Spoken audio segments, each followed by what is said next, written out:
Nouveauté de chez Mecalac, la 6MCR, donc c'est une machine de 6 tonnes qui vient étoffer la gamme actuelle de Mecalac. La gamme actuelle de Mecalac est dans cette typologie de machine, la gamme MCR. On a la 10MCR qui est une machine qui fait 9 tonnes, on a la 8MCR qui fait une machine de 7 tonnes et la 6MCR qui va faire 5 tonnes 5. Donc cette 6MCR vient en complément de la gamme en termes de pelles, chargeuses et de machines très compactes. Ce matériel s'adresse principalement aux loueurs sans chauffeur, aux loueurs avec chauffeur.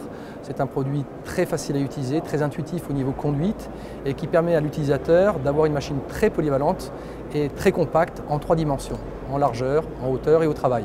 Le bras du Mecalac se distingue par une notion d'équilibre. Le bras a la particularité de revenir en arrière et donc de permettre d'équilibrer la machine complètement. Donc qui dit équilibre dit stabilité, puisque le bras revient en arrière, permet d'être compact en largeur, compact en hauteur et compact au travail latéralement. Donc ces trois éléments permettent effectivement après de pouvoir utiliser des outils. On peut monter un chargeur, on peut monter une fourche et bien sûr différents outils hydrauliques. On a une cinématique de bras, comme je l'expliquais, qui revient en arrière, mais on est équipé d'un vrai déport. Un déport en bout de flèche et non pas un déport en pied de flèche. Et ça a beaucoup d'importance puisqu'on va pouvoir avec ce déport travailler en dehors de la machine, à droite comme à gauche, alors qu'un déport pied de flèche, lui, ne le permet pas.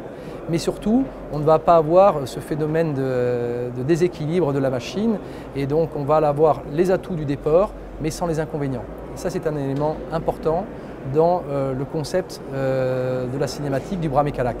On va retrouver une durabilité très différente, très atypique par rapport aux engins classiques. Eu égard au fait que la machine est équilibrée, on a une machine qui va rapidement en transmission, mais qui paradoxalement n'aura pas une usure prématurée sur le train de chaîne, puisqu'on est équilibré.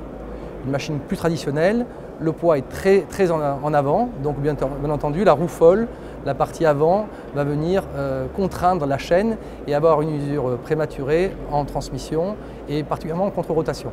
C'est un outil qui effectivement est très intéressant économiquement pour l'utilisateur, mais aussi pour le loueur ou pour l'entrepreneur, parce qu'on va retrouver quelque chose qu'on n'a jamais connu sur une mini-pelle, c'est-à-dire une machine compacte, une machine très polyvalente et très rapide et très forte en levage, parce qu'on va lever beaucoup plus lourd qu'une pelle classique.